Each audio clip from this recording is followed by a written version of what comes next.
আপনি ঠিক আছেন? এক্ষুনি পড়ে গিয়ে কাণ্ড ঘটাতেন তো।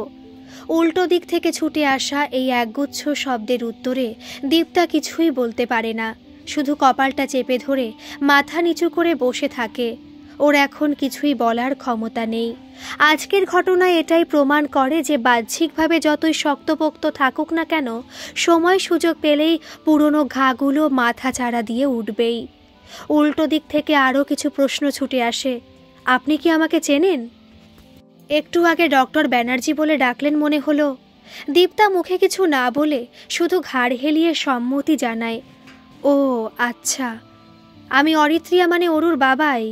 আর নাম তো আপনি জানেন নিশ্চয়ই, অরিঞ্জয় ব্যানার্জি। এবার দীপ্তা শুধু বলে কাজ চালায়। শরীরটা বড়ই খারাপ লাগছে, আর এক মুহূর্ত এই ঘরে থাকা যাবে না। সুতরাং এক প্রকার টলতে টলতেই ঘর থেকে দীপ্তা বেরিয়ে গেল। মেয়েটার মুখটা কেমন চেনা চেনা ঠেকলো অরির, কিন্তু কোথায় দেখেছে কিছুতেই মনে পড়ছে না। হঠাৎ মনে হলো ওর কোনো পেশেন্ট নয় তো। আরও কিছুক্ষণ তলিয়ে ভাবলেই হয়তো ওর মনে পড়ে যেত, কিন্তু পুচকেটার ডাকে ওর ভাবনায় ওখানেই স্থগিতাদেশ জারি হয়। বাবাই। ওর ছোট্ট সোনাটার মুখেই বাবাই ডাকটা শুনলেই মন প্রাণ জুড়িয়ে যায় পুরো। এতদিন মেয়েটাকে ছেড়ে থাকতে বড্ড কষ্ট হয়েছে ওর, কিন্তু ওরই বা কি করার আছে? সেমিনারগুলোই তো অ্যাটেন্ড করতেই হতো। অরি মাঝে মাঝে ভাবে বাড়ির সবাই না থাকলে ওর বাচ্চাটার যে কি হতো। অরুর ভবিষ্যৎ নিয়ে বাড়ির সবাই যে খুব চিন্তা করে সেটা ওর অজানা নয়। ও নিজেও যে চিন্তা করে না সেটা নয়, একটা বাচ্চার জীবনে তার মায়ের ভূমিকা কতখানি সেটাও জানে, কিন্তু ওর পক্ষে নতুন করে সব কিছু শুরু করা অসম্ভব। আর অন্য কারো সন্তানকে নিজের সন্তান হিসাবে মানুষ করার জন্য কেউ রাজি হবেই বা কেন, যেখানে নিজের মাই সন্তানকে অস্বীকার করে? ওর নিকষ কালো অন্ধকারে ডুবে যাওয়া জীবনে ওরও ঠিক যেন এক মুঠো রোদ্দুরের মতো। মেয়েটা না থাকলে নামকরা মনোরোগ বিশেষজ্ঞ ডক্টর অরিঞ্জয় ব্যানার্জি জায়গা যে কোনো মানসিক হাসপাতালে হতো সেটা অরি নিশ্চিতভাবে বলতে পারে। সময়ের স্রোতে হারিয়ে গেছে আরও কয়েকটা দিন, আর এই কদিন খুবই ব্যস্ততার মধ্যে দিয়ে কেটেছে সবার। অর্ককে ব্যবসার কাজে দুদিনের জন্য বাইরে যেতে হয়েছিল। অনু তো নিজের পড়াশোনা নিয়ে ব্যস্ত, তার বিবিএ সেকেন্ড ইয়ারের পরীক্ষা চলছিল। দীপ্তার নিজের অফিস নিয়ে নাজেহাল অবস্থা, আর অরির অবস্থা তো তথৈবচ। সে তো নিজের হসপিটাল চেম্বার নিয়েই মত্ত। আজ রবিবার, আর রবিবার মানে সারা সপ্তাহের খাটুনির পর একটু হাঁপ ছেড়ে বাঁচার দিন। সবাই মোটামুটি বাড়িতেই থাকার চেষ্টা করে এই দিনটা। আজও সেরকমই একটা দিন। রবিবারের জন্য এই বাড়িতে একটা বিশেষ নিয়ম চালু রয়েছে, আর সে নির্দেশিকাটা জারি করেছেন বাড়ির কর্তা অবিনাশ বাবু। নির্দেশিকাটা খানিকটা এইরকম ছিল। বাড়ির ছোট বড় সকল সদস্যদের উদ্দেশ্যে একটি বিশেষ ঘোষণা আছে। কথাটা শোনার পর যে যার মতামত জানাতে পারো। আজ থেকে এ বাড়িতে সবার জন্য একটা নিয়ম চালু হচ্ছে, আর সেটা হলো প্রতি রবিবার তোমরা তোমাদের ওই যন্ত্রটা, কি যেন বলো তোমরা ওটাকে, হ্যাঁ ওই মোবাইলটা, তো তোমরা তোমাদের মোবাইলটাকে একটু বিশ্রাম দেবে। মানে ওটাকে নিয়ে যে ঘন্টার পর ঘন্টা কাটিয়ে দাও সেটা চলবে না। সবার মোবাইল আমার কাছে সেদিনের জন্য জমা থাকবে, তার বদলে সেই সময়টা বাড়ির লোকদের দিতে হবে। সারা সপ্তাহ যে যার কাজে ব্যস্ত থাকো। আমরা বাড়িতে থাকা মানুষগুলো তোমাদের সাথে কথা বলবার সময়ই পাই না, তাই এরকম একটা সিদ্ধান্ত আমি নিয়েছি। এবার বলো কার কি মতামত? সবাই খুশি মনেই এই সিদ্ধান্ত মেনে নিয়েছিল সেদিন, আর তারপর থেকে প্রতি রবিবারের জন্য এই নিয়মই বরাদ্দ আছে। অর্কদ্বীপের মুখ থেকে এই নিয়মের কথা শোনার পর দীপ্তা মনে মনে দাদুর বিচক্ষণতার প্রশংসা না করে পারেনি। সত্যিই তো, সোশ্যাল মিডিয়ায় বড্ড সোশ্যাল সবাই। এমনিতে কেউ নিই না কারোর খোঁজ, কাছের মানুষ পায় না সময়, আর দূরত্বটা বেড়েই চলেছে রোজ। বর্তমানে এই সোশ্যাল মিডিয়ার যুগে আমরা কম বেশি প্রায় সবাই মুঠোফোনকে নিজেদের অপরিহার্য সঙ্গী বানিয়ে ফেলেছি, আর সেই জন্যই বোধহয় আমাদের আশেপাশে থাকা মানুষগুলো নজরে আসে না। তাদের সাথে দূরত্ব ক্রমশই বেড়েই চলে, আর এরকম ভাবেই আমরা নিজেদের একা করে ফেলি। সপ্তাহে 7 দিনের একটা দিন যদি আমরা নিজের মানুষদের জন্য বরাদ্দ করি তাতে ক্ষতি কি?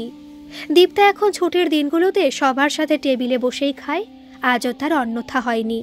জলখাবারে লুচি, সাদা আলুর তরকারি খেতে খেতে সবার সাথে টুকটাক গল্প করছে, আর ছোট অরু তার ঠাম্মির কোলে বসে বসে বড় বড় চোখ দুটো মেলে সবার কথা বোঝার চেষ্টা করছে।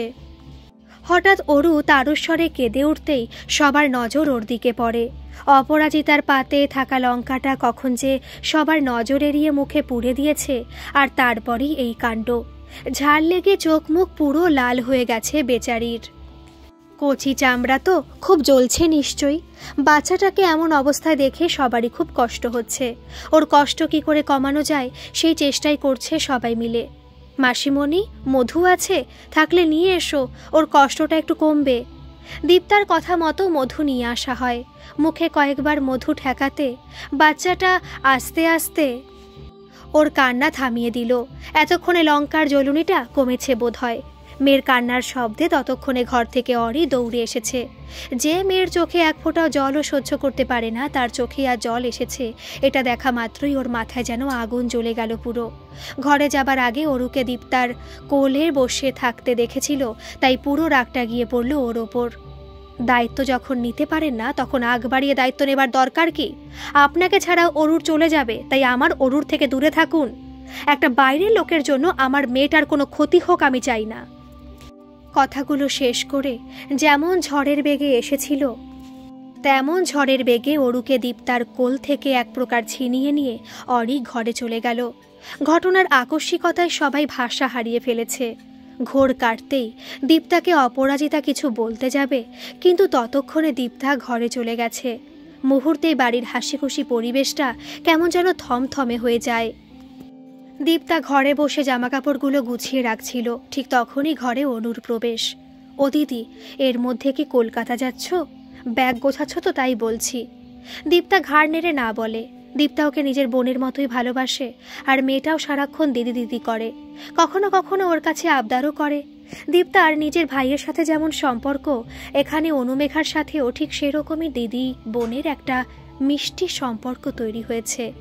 দিদি, আজ তো তোমার ছুটি, চলো না বিকেলবেলা অরুকে নিয়ে একটু ঘুরে আসি। ছোড়দা ভাই বাড়িতে নেই, কোথায় যেন বেরোলো।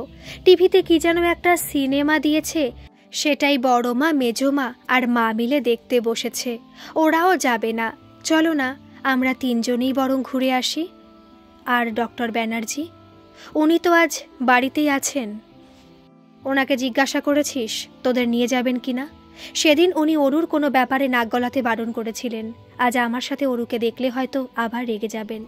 কি দরকার অনু আবার এইসব ঝামেলার? কাল সকালে আমি তোদের বাড়ি থেকে চলে যাচ্ছি। অফিস কোয়ার্টার পেয়েছি, ওখানেই থাকবো। বাড়ির বড়দের জানিয়ে দিয়েছি। আর মায়া বাড়িয়ে লাভ কি বল? দীপ্তার বলা শেষ কথাগুলো শুনে অনুর মনটা ভীষণ খারাপ হয়ে গেল। কিন্তু ওরই বা কি করার আছে? জানি দিদি, সেদিন বরদা ভাইয়ের কথায় তোমার খুব খারাপ লেগেছে, আর সেটাই স্বাভাবিক। তুমি অরুকে কতখানি ভালোবাসো সেটা আমরা সবাই জানি, কিন্তু বরদা ভাই তো আর জানে না বলো? জানলে বোধহয় ওরকমভাবে বলতে পারতো না। জানো, আমার দা ভাই মানুষটা কিন্তু খারাপ নয়। পারিপার্শ্বিক পরিস্থিতি ওকে এমন রুক্ষ খিটখিটে বানিয়ে তুলেছে। ওর কথায় তুমি মন খারাপ করে থেকো না দিদি।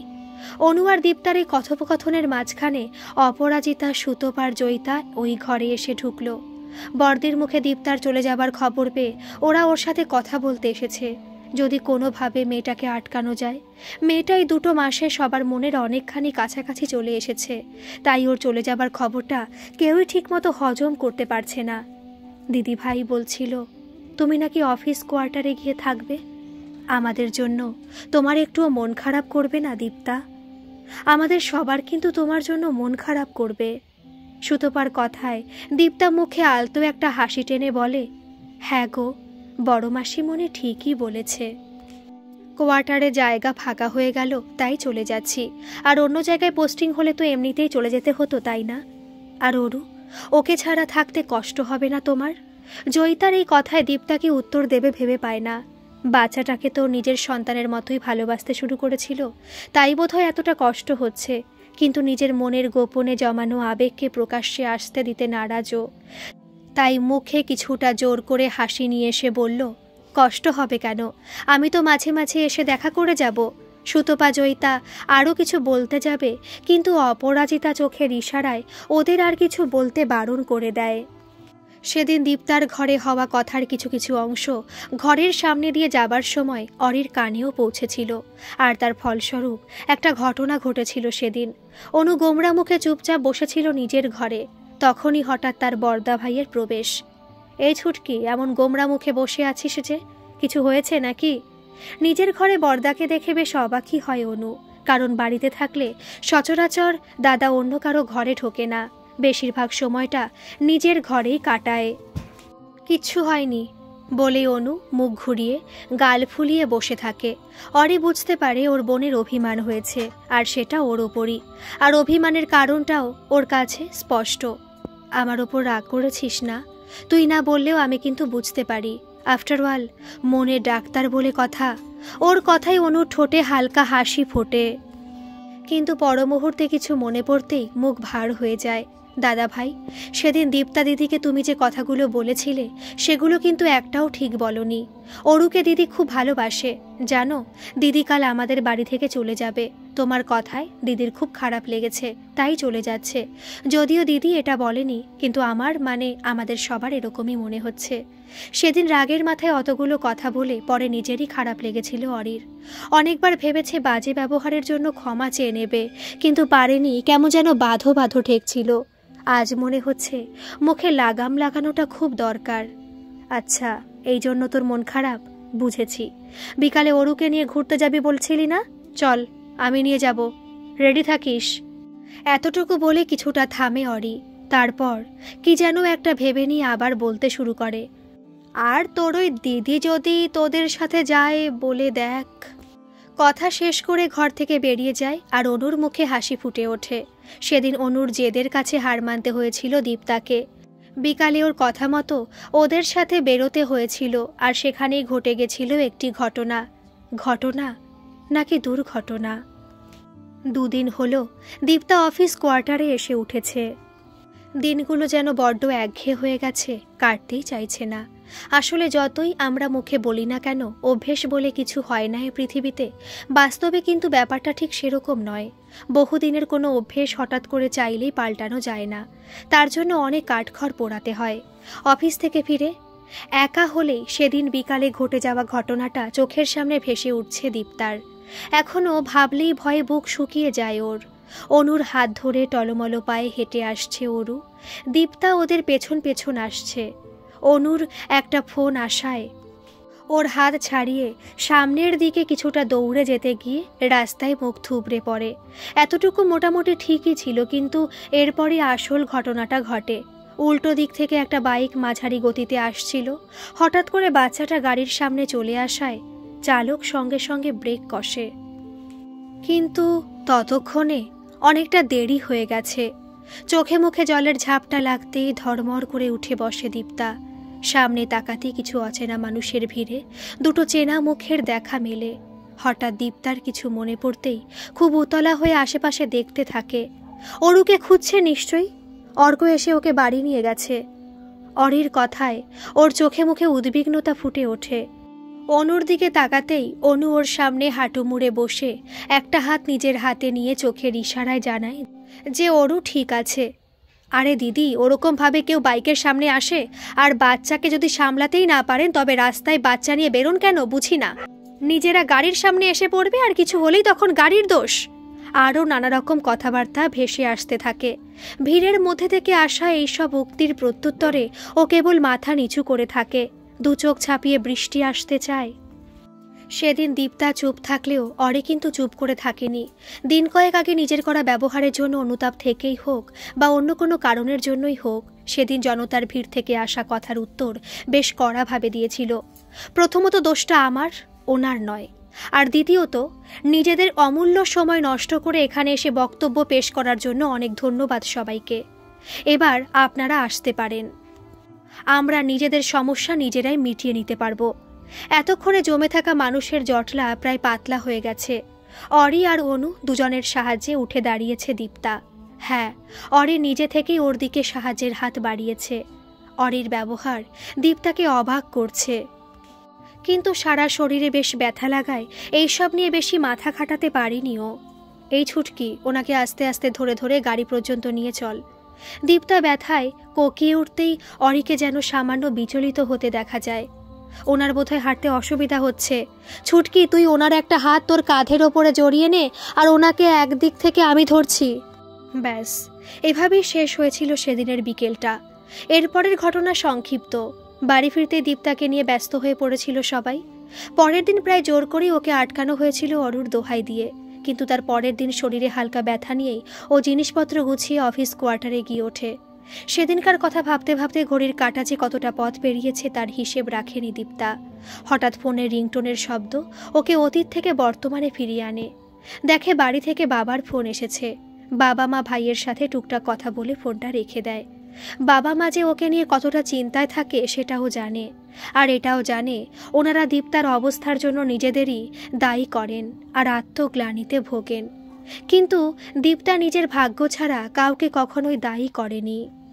সেদিন ডক্টর ব্যানার্জির সাথে দেখা হবার কথাটা ওর মাকে বলতেই মায়ের গলায় একরাশ বিস্ময় ধরা পড়েছিল। তারপর প্রশংসার বন্যা বয়ে যেতে লাগলো।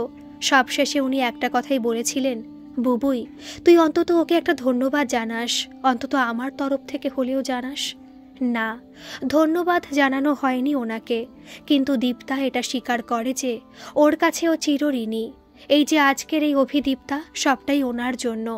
নিজের বিষাক্ত অতীত চোখের সামনে ভেসে উঠতেই ওর মনটা খানিকটা ভারাক্রান্ত হয়ে যায়, যদিও সেটা কয়েক মুহূর্তের জন্যই।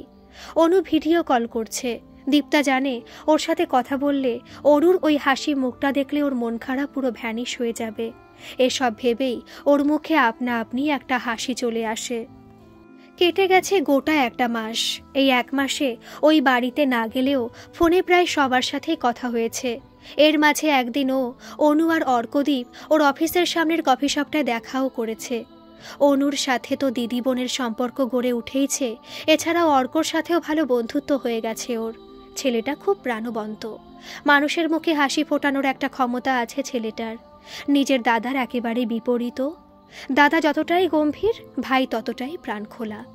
দীপ্তা মাঝে মাঝে অবাক হয়ে ভাবে, একই মায়ের পেটের দুই ভাই, অথচ দুজন পুরো দুরকম। ওরা যাওয়ার সময় বলেও গেছে যে পরের বার অরুকে নিয়েই আসবে। রোজ ফোনে ওর গলা শোনালে তবেই অরুকে খাওয়ানো যায়। মেয়েটা যে ওকে কোন বাঁধনে জড়িয়ে নিয়েছে। কখনো কখনো মনের মধ্যে নানা রকম আকাশকুসুম ভাবনা চিন্তা আসে। এই যেমন অরুকে যদি ও নিজের কাছে রাখতে পারত, কিংবা অরু যদি ওর নিজের মেয়ে হতো, তাহলে কেউ আলাদা করতে পারতো না ওদের। পর মুহূর্তে এইসব উদ্ভট চিন্তা মাথায় আসায় নিজের মনকে শাসন করতে থাকে। মাঝে মাঝে মনে হয় ওই বাড়িতে আবার ফিরে যায়, কিন্তু ওই যে আত্মসম্মান, এই বস্তুটি ওকে প্রতিবার স্মরণ করায় যে ও বাইরের লোক, আর ও বাড়িতে একজন মানুষ আছে যে ঘরের ব্যাপারে কোনো বাইরের লোকের উপস্থিতি পছন্দ করে না। দেখ অরি, আমরা কেউই এখন তোর ব্যাপারে কোনো কথা বলি না, কারণ তুই পছন্দ করিস না। কিন্তু আমাদের নাতনির ব্যাপারে কথা বলবার অধিকার আশা করি আমাদের আছে। সেই অধিকার থেকেই বলছি, অরুর এখন মায়ের ভালোবাসার প্রয়োজন। মেয়েটা মা কি বুঝলই না। তুই তো নিজের চোখেই দেখেছিস সেদিন দীপ্তা ঠিক কতটা ভালোবাসে ওকে। এই বাড়িতে নিয়ে আয় ওকে, কারণ ওকে ছাড়া অরু ভালো নেই। আর এই কথাটা তুই নিশ্চয়ই খুব ভালো করে বুঝতে পারছিস। অনেকদিন পর মায়ের মুখে এতগুলো কড়া কথা শুনে আর কি বলবে ভেবে পায় না। মা যে কথাটা অনেক কিছু বিবেচনা করেই বলছে সেটাও জানে, কিন্তু এই বয়সে এসে আবার নতুন করে সবটা শুরু করা কি এতই সহজ হবে? ওর মন বলছে মা ইনডাইরেক্টলি অভিদীপ্তার কথা বলল, কিন্তু এটা কি আদৌ সম্ভব? অরির দাদু অবিনাশবাবু এবার মুখ খোলেন, দাদু ভাই, নিজের জন্য না সই, ওইটুকু বাচ্চাটার জন্য তুমি আবার নতুন করে শুরু করো সব। দেখো, আমাদের সবার মনে হলো তাই বললাম, এবার সিদ্ধান্ত তোমার। ভেবে দেখো কথাগুলো ঠান্ডা মাথায়, তারপর মতামত জানিও। এই ঘটনার পরের দিন সন্ধেবেলার কথা। অফিস থেকে ফিরে এক কাপ চা আর সকলের আধপড়া খবরের কাগজটা নিয়ে দীপ্তা সবে বসেছে। এমন সময় একজন এসে জানায় ওর সাথে নাকি কোনো এক ভদ্রলোক দেখা করতে এসেছেন। দীপ্তা অবাক হয়, কারণ এই সময়ে ওর সাথে কোনো দরকারে কেউ দেখা করতে আসে না। দেখা করতে আসা ভদ্রলোককে ভেতরে নিয়ে আসতে বলে ও 7-5 ভাবতে বসে। ঠিক তখনই দরজার বাইরে থেকে একটি পরিচিত কণ্ঠস্বর কানে আসে, আসতে পারি? সেই প্রথম দিনের মতোই দীপ্তার মুখ দিয়ে অস্ফুট স্বরে বেরিয়ে আসে গোটা দুয়েক শব্দ, ডক্টর ব্যানার্জি আপনি? সেদিন সন্ধেটা বেশ ঘটনাবহুল হয়ে ধরা দিয়েছিল দীপ্তার কাছে। প্রথমত ওর কোয়ার্টারে ডক্টর ব্যানার্জির আকস্মিক আগমন, আর তারপর ঘটে চলা কিছু ছোট ছোট ঘটনা। এই সব কিছুই ওর কাছে ছিল ভীষণ রকম অপ্রত্যাশিত। আপনাকে আমার সাথে আমাদের বাড়ি যেতে হবে, আর সেটা এই মুহূর্তে হলেই ভালো হয়। ওরও আপনার অপেক্ষায় আছে। কোনো রকম ভনিতা ছাড়াই এরকম আদেশমূলক কথাবার্তায় দীপ্তা রেগে যাবে, বিরক্ত হবে নাকি অবাক হবে ভেবে পায় না। তবে অরুর কথাটা শুনে কিছুটা সামলে নেয় নিজেকে। সামনে বসে থাকা মানুষটার দিকে এক ঝলক তাকিয়ে ও মাথা নিচু করে নেয়। মানুষটার এই প্রখর বুদ্ধিদীপ্ত চোখজোড়া এখন ওর মুখের ওপরই নিবদ্ধ। হয়তো তারা ওর মুখের অভিব্যক্তির কাটাছেঁড়া করতে ব্যস্ত। বেশিক্ষণ ওই চোখের দিকে তাকিয়ে থাকা যায় না, কেমন যেন অস্বস্তি হয়। এত প্রবল ব্যক্তিত্ব সম্পন্ন মানুষ দীপ্তা এর আগে দেখেনি। অন্য কেউ হলে হয়তো তাকে হাজার কথা শুনিয়ে দিত, কিন্তু এরকম একজনের সামনে দাঁড়িয়ে কথা শোনানো তো দূর, ওর মুখ থেকে একটা শব্দও বের হয় না। নীরবতা সম্মতি লক্ষণ বলেই ধরে নিলাম তাহলে। আপনি জিনিসপত্র গুছিয়ে নিন, আমি বাইরে ওয়েট করছি। কথা শেষ করে দীপ্তাকে কিছু বলার সুযোগ না দিয়ে ঘর থেকে বেরিয়ে যায় অরি। আর ঘটনার আকস্মিকতায় দীপ্তা কিছুক্ষণ কিং কর্তব্য বিমূঢ় হয়ে দাঁড়িয়ে থাকে। সেদিন অরির সাথে ওদের বাড়িতে দীপ্তা ফিরে এসেছিল, আর এই ঘটনায় অপরাজিতা সহ বাড়ির সব সদস্যের মুখেই হাসি ফুটে উঠেছিল। অরুকে স্নেহচুম্বনে ভরিয়ে দিয়ে ওকে নিয়ে মেতে উঠেছিল, আর বাকিরা এই দৃশ্য উপভোগ করছিল। দূর থেকে আরেকজনও গভীরভাবে প্রত্যক্ষ করছিল দুজনকে, আর নিজের সন্তানকে হাসতে দেখে, খেলতে দেখে আপনা আপনি মুখে একটা প্রশান্তির হাসি ছড়িয়ে পড়েছিল তার। অভিদীপ্তা আর অরুর এই বন্ডিংটা দেখে এটা বুঝেছিল যে সেদিন মায়ের বলা কথাগুলোর সত্যতা কতটা। নিজের ব্যবহারের জন্য ও অনুতপ্ত, তাই তো মেয়েটাকে ফিরিয়ে নিয়ে এলো। যদিও কথা বলার ধরনটা ঠিক ছিল না সেটাও জানে, কিন্তু মানুষটাই যে এমন কাঠখোট্টা, স্বল্পভাষী, অনেক কথা বলতে চাইলেও মুখ দিয়ে বেরোয় না কিছু। এই মেয়েটার সাথে থাকলে ওর বাচ্চাটা ভালো থাকে, আর একজন বাবার কাছে তার সন্তানের ভালো থাকার চেয়ে বড় আর কী বা হতে পারে। এসবই এক মনে ভাবছিল অরি। তখন অপরাজিতা দেবী ওর পাশে এসে দাঁড়ালেন, ওর মাথায় হাত বুলিয়ে দিয়ে বললেন, কি ভাবছিস বাবা? দীপ্তা আর অরুকে দেখছিস তো? ওদের দুজনকে একসাথে দেখলে চোখ জুড়িয়ে যায় বল। ঠিক যেন মা মেয়ের জুটি লাগে, তাই না? মনের ভেতরটা দেখা যায় না তাই, নইলে দেখতে পাওয়া যেত অরির মনের গভীরে ঠিক কতখানি তোলপাড় শুরু হয়েছে। ও মায়ের দিকে তাকিয়ে একবার মলিন হাসে, তারপর অত্যন্ত ধীরে ধীরে বলে ওঠে, আমি বিয়ের জন্য রাজি মা, তুমি ওনার মতামতটা জেনে নিও। অপরাজিতা দেবী নিঃশব্দে হাসলেন শুধু। ভগবানের ওপর অগাধ বিশ্বাস ওনার। ভগবান ওনার মনের কথা রাখেন কিনা এবার শুধু সেটাই দেখার।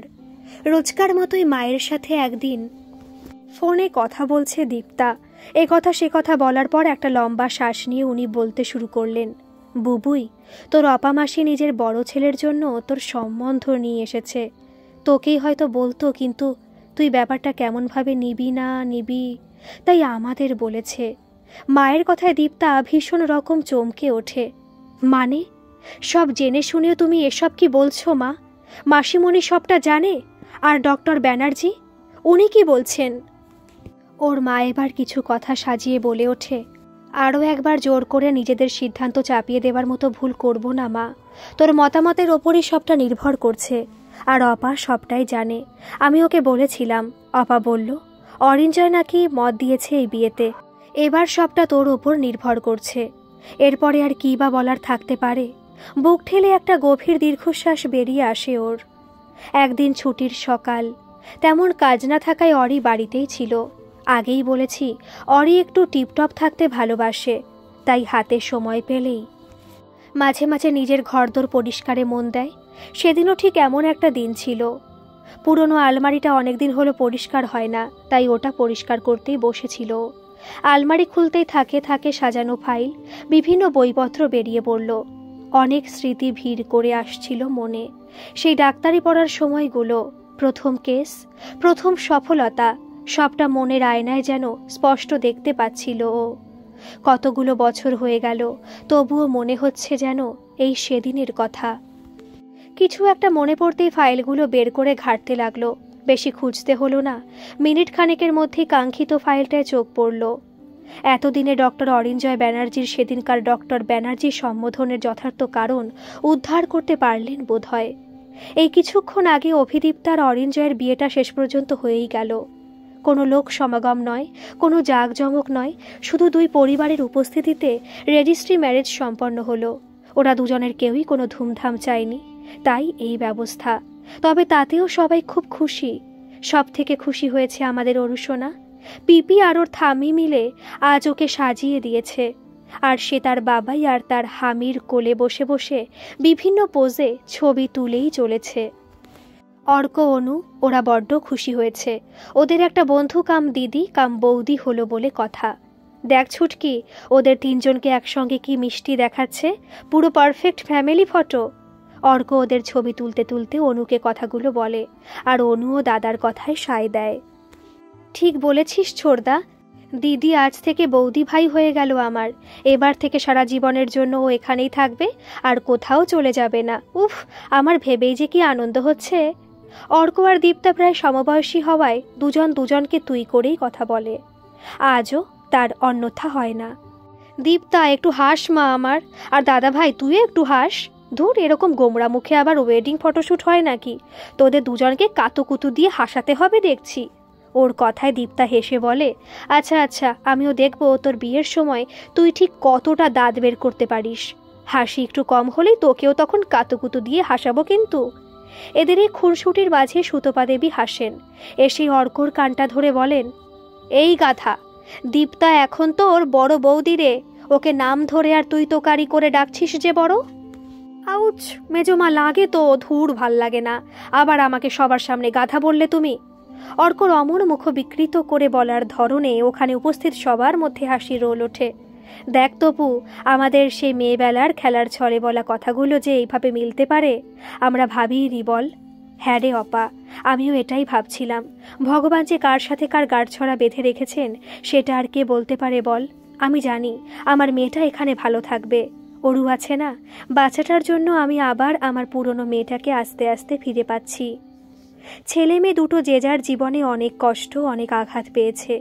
এবার যেন সব ভুলে ওরা অরুকে নিয়ে একসাথে ভালো থাকতে পারে। তুমি দেখো ভগবান। দুই মাই মনে মনে ভগবানের কাছে তাদের ছেলে মেয়েদের মঙ্গল চেয়ে প্রার্থনা করে, আর তাদের ছেলে মেয়েদের নতুন জীবনের সূচনা দুচোখ ভরে দেখতে থাকে। ঘরে খাটের এক কোণে চুপচাপ বসে থাকা মেয়েটা, যে কিনা তার সদ্য বিবাহিত স্ত্রী, তার ওপর চোখ পড়তেই অরির মস্তিষ্ক স্মৃতিতে ডুব দিয়ে পৌঁছে গেল বছর পাঁচেক আগের এক সকালে। ডাক্তারবাবু, আসবো? একজন মাঝবয়সী ভদ্রলোক দরজায় গলা বাড়িয়ে ভেতরে আসার অনুমতি চাইতেই অরি মনোযোগ সহকারে পড়তে থাকা ফাইলটা মুখের সামনে থেকে সরিয়ে বলল, আসুন। অনুমতি পেতেই ভদ্রলোক একটি অল্প বয়সী মেয়েকে সঙ্গে নিয়ে ভেতরে এলেন। মেয়েটার বয়স 20-র আশেপাশে হবে বোধ হয়। মুখে একটা স্নিগ্ধতা আছে, তবে চোখে মুখে ক্লান্তি আর আতঙ্কের ছাপ স্পষ্ট। চোখের তলায় কালি, দেখে মনে হয় যেন বহু রাত জেগে কাটিয়েছে।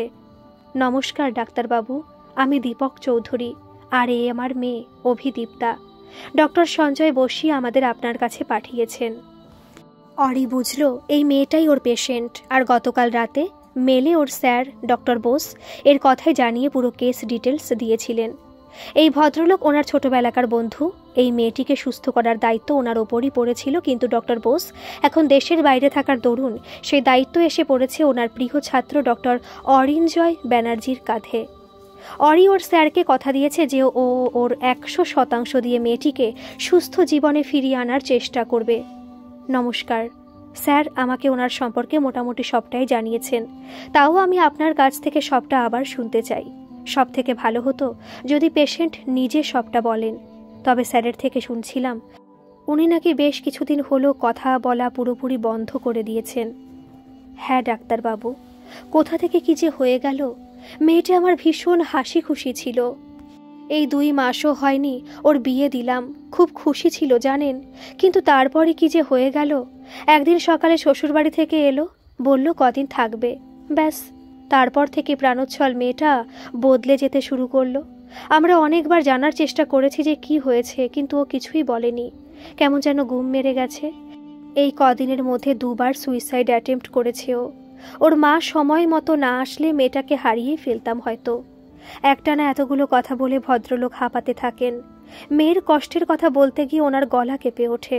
অরি লক্ষ্য করে ভদ্রলোকের চোখের কোণে জল জমেছে।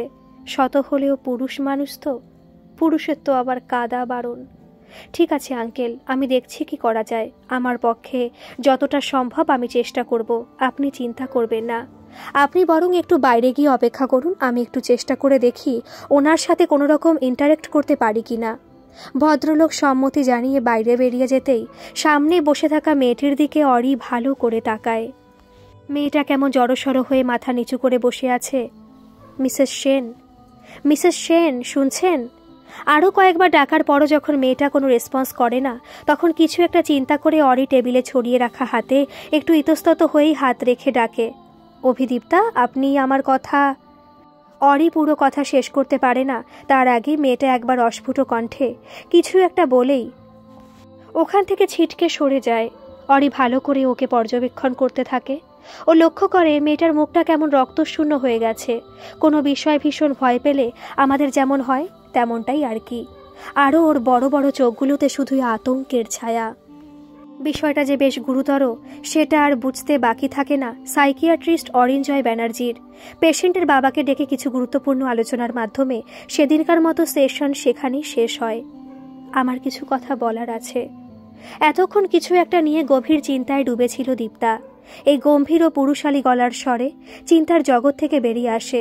একটা লম্বা শ্বাস নেয়, তারপর সামনে দাঁড়িয়ে থাকা মানুষটার দিকে তাকিয়ে এক নাগাড়ে কিছু কথা সাজিয়ে বলতে শুরু করে। আপনি কি বলতে চান? আমি কিছুটা আন্দাজ করতে পারছি ডক্টর। এটাই বলবেন তো যে আপনি এই বিয়েটা স্বইচ্ছায় করলেও সম্পর্কটাকে কোনোদিন মানতে পারবেন না? আমি যেন আপনার কাছে কোনো রকম স্ত্রী সুলভ আচরণ না করি, তাই তো? অরি কি বলবে বুঝতে পারে না। না মানে অরিকে কথা শেষ করতে না দিয়েই ও আবার বলে ওঠে, ইতস্তত বোধ করার প্রয়োজন নেই ডক্টর ব্যানার্জি। আপনার মতো আমিও এই বিয়েটা অরুর মুখের দিকে তাকিয়েই করেছি। নইলে ন্যাড়া কি একবারের বেশি বেলতলা যায় বলুন? আপনাকে আর নতুন করে কি বলবো, বেশিরভাগটাই তো আপনার জানা। আমার মনে হয় আপনি আমাকে চিনতে পারেননি, তাই না? অবশ্য এটাই স্বাভাবিক। আপনার এত হাজার হাজার রোগী আছে আর সবাইকে মনে রাখা সম্ভবও নয়। আপনি আমাকে একটা নতুন জীবন দিয়েছিলেন ডক্টর, আমি আপনার কাছে চিরকৃতজ্ঞ থাকব। একটু হেসে আবার বলে, আচ্ছা অরু সোনা যদি আমার কাছে থাকে তাতে আপনার কোনো আপত্তি নেই তো? না মানে সেদিন। এতক্ষণ দীপ্তার কথাগুলো মনোযোগ দিয়ে শুনছিল অরি। সেদিনের কথা উঠতেই নিজের করা ব্যবহারটা মনে পড়ে যায় আর এরপরই কিছু কথা সাজিয়ে বলে ওঠে, সেদিনের করা ব্যবহারের জন্য সত্যি আমি দুঃখিত। অরুর কষ্ট দেখে মাথা ঠিক ছিল না আমার। আর আপনি অরুর মা, সুতরাং ওর সাথে থাকার জন্য আমার পারমিশন নিতে হবে না। আপনি যে নিজের সবটুকু দিয়ে ওকে আগলে রাখবেন সেটা সবাই জানে। দীপ্তা কথাগুলো শুনে বেশ অবাকই হয়। আর মা শব্দটা কানে যেতেই মুখে আপনা আপনি একটা হাসি চলে আসে। ও আজ থেকে অরুর মা, এটা ভাবতেই যেন মনটা শান্ত হয়ে যাচ্ছে।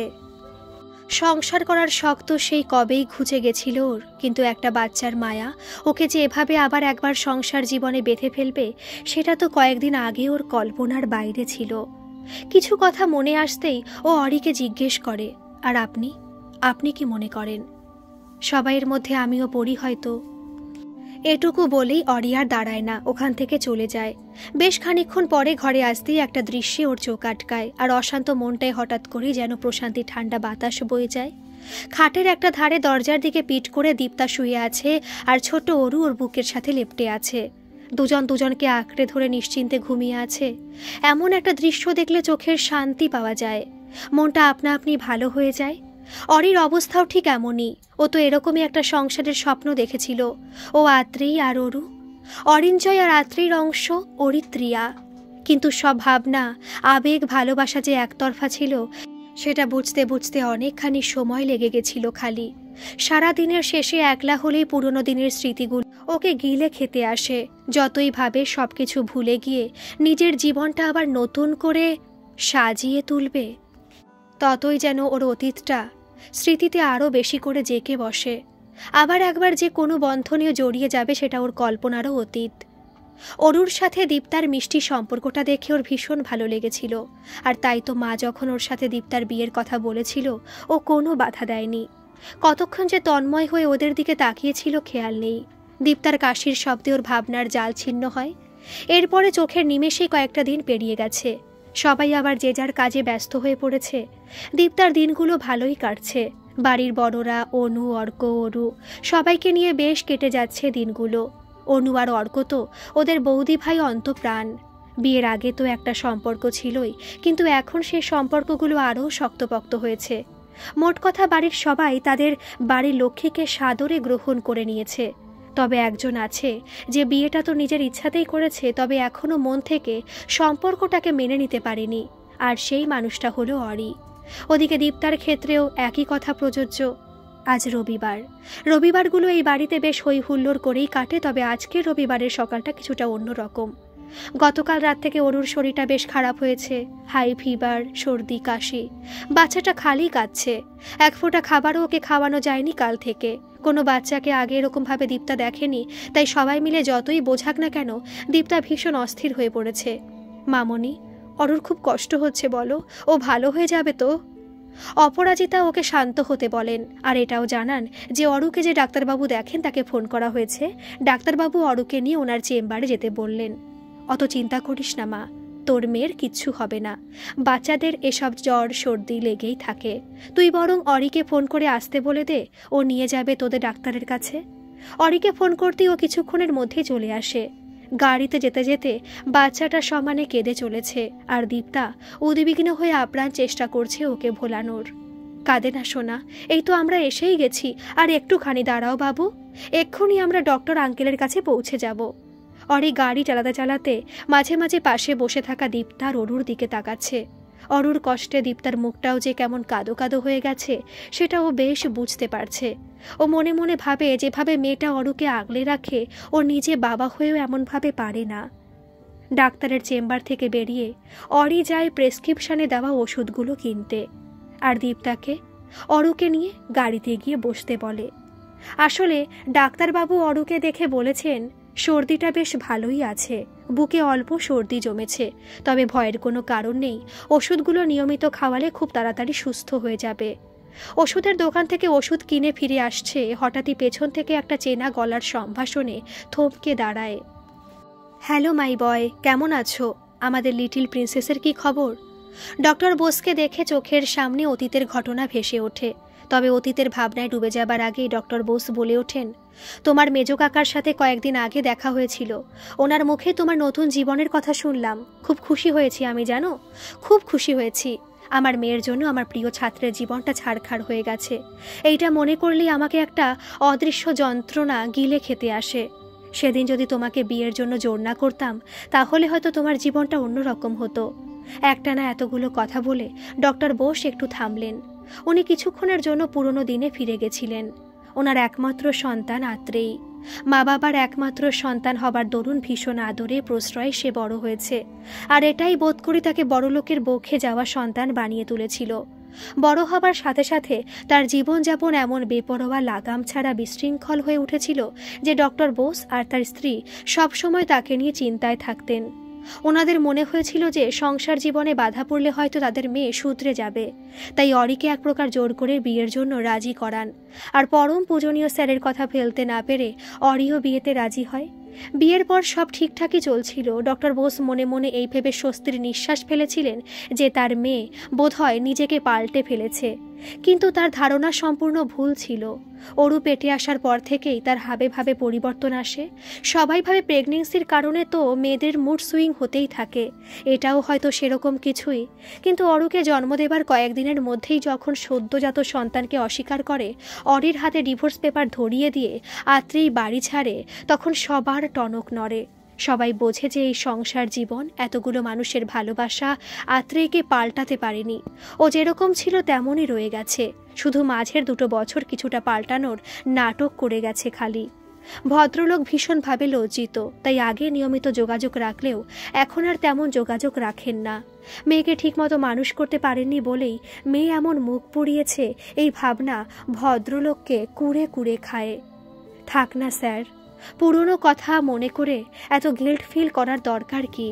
আমি সবটাই নিজের ব্যর্থতা বলে মনে করি। আমার ভালোবাসায় হয়তো কোনো কমতি ছিল, যেটাও অন্য কারোর মাঝে খুঁজে পেয়েছে। আমি আমার মেয়ে আর স্ত্রীকে নিয়ে নতুন করে শুরু করেছি, পুরনো কথা মনে করতেও চাই না। যাই হোক, আপনি ভালো আছেন তো? লন্ডন থেকে কবে ফিরলেন?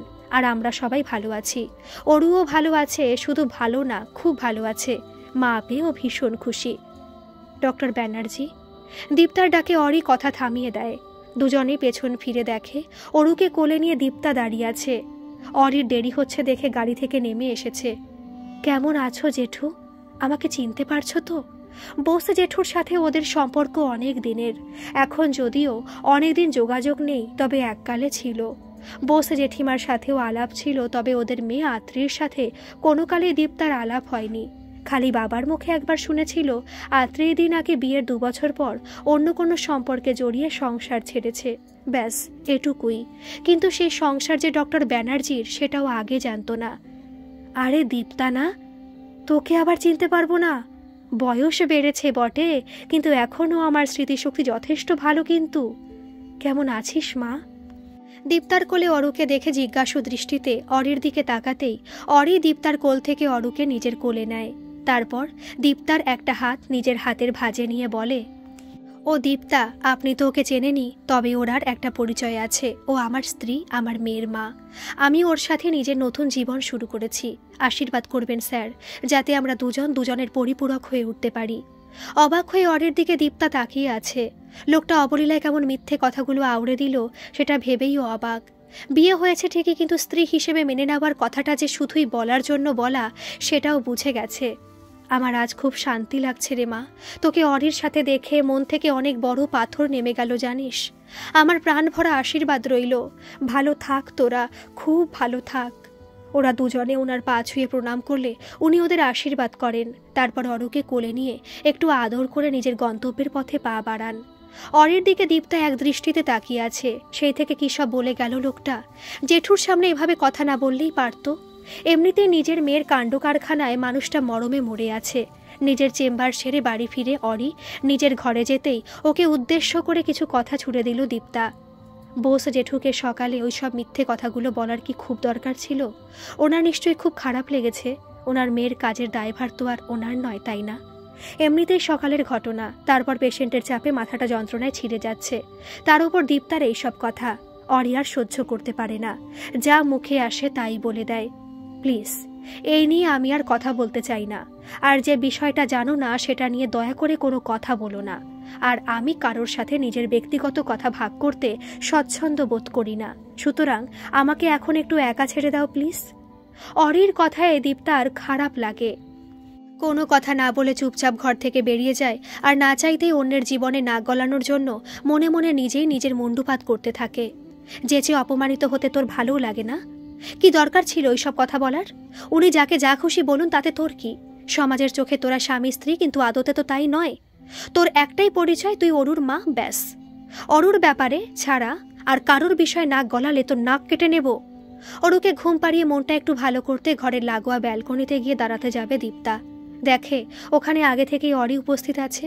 ও চলে আসার জন্য পা বাড়াতেই কিছু টুকরো শব্দ কানে আসে।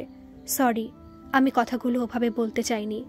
অরির গলার স্বরে সে কাঠিন্য আর নেই, বরং অনুশোচনার সুর। একটু থেমে আবার বলে, আচ্ছা 1 কাপ কফি হবে? আসলে মাথাটা ভীষণ ভার লাগছে। কেন জানে না, তবে দীপ্তার খারাপ লাগাটা যেন আস্তে আস্তে মিলিয়ে যাচ্ছে কোথাও। তার বদলে একটা অচেনা অনুভূতি এসে জমা হচ্ছে মনের কোণে। এটা কি সহানুভূতি, নাকি সহমর্মিতা, নাকি অন্য কিছু? এত কিছু না ভেবে দীপ্তা বলে চলে যায়, এবং মিনিট খানেক পরেই 1 কাপ ব্ল্যাক কফি এনে হাতে দেয়। রাতে হাতের কাজ সেরে ঘরে এসে দেখে অরি নেই। কৌতূহল বশত ব্যালকনিতে উকি দিতে অরিকে দেখতে পায়। এগিয়ে গিয়ে দেখে মানুষটা চেয়ারে হেলান দিয়ে শুয়ে, 1 হাত মাথার পেছনে আর 1 হাত কপালে। দীপ্তার কেমন যেন মায়া হয়। ইস, মানুষটা এখনো মাথা ব্যথায় কষ্ট পাচ্ছে। কিছু একটা ভেবেও এগিয়ে যায়। তারপর মুখের ওপর ঝুঁকে পড়ে দেখে যে অরি ঘুমিয়ে আছে কিনা। যখন নিশ্চিত হয় যে ঘুমিয়ে আছে, ও আস্তে করে চোখ থেকে চশমাটা খুলে ওর কপাল মাথা আস্তে আস্তে মাসাজ করে দিতে থাকে। দুটো কোমল হাতের স্পর্শে অরির তন্দ্রা কেটে গেছে। শাখা চুরির সংঘর্ষে তৈরি হওয়া রিন রিন শব্দ ওকেই হাতের অধিকারিণীর হদিশ দেয়। কিন্তু অদ্ভুতভাবে ওর রাগ হচ্ছে না, আরামে চোখ বুজে আসছে। কিছুক্ষণ পর ও চোখ মেলে তাকাতে দীপ্তা থতমত খেয়ে যায়। হাত সরিয়ে চলে আসতে গেলে বাধা পায়। অরি ওর হাত ধরেছে। ওর হাতটা নিয়ে নিজের দুই চোখ আর নাকের সংযোগস্থলে দিয়ে বলে, ব্যথা কমেনি এখনো। আজকের পর্ব এই পর্যন্তই থাক। পরবর্তী অন্তিম পর্ব আজ সন্ধ্যা 7:30টায় আমি আপলোড করে দেব। গল্পটা কেমন লাগছে অবশ্যই কমেন্ট করে জানাবেন, আর ভালো লাগলে প্লিজ একটা সাবস্ক্রাইব করে আমার পাশে থাকবেন। ধন্যবাদ।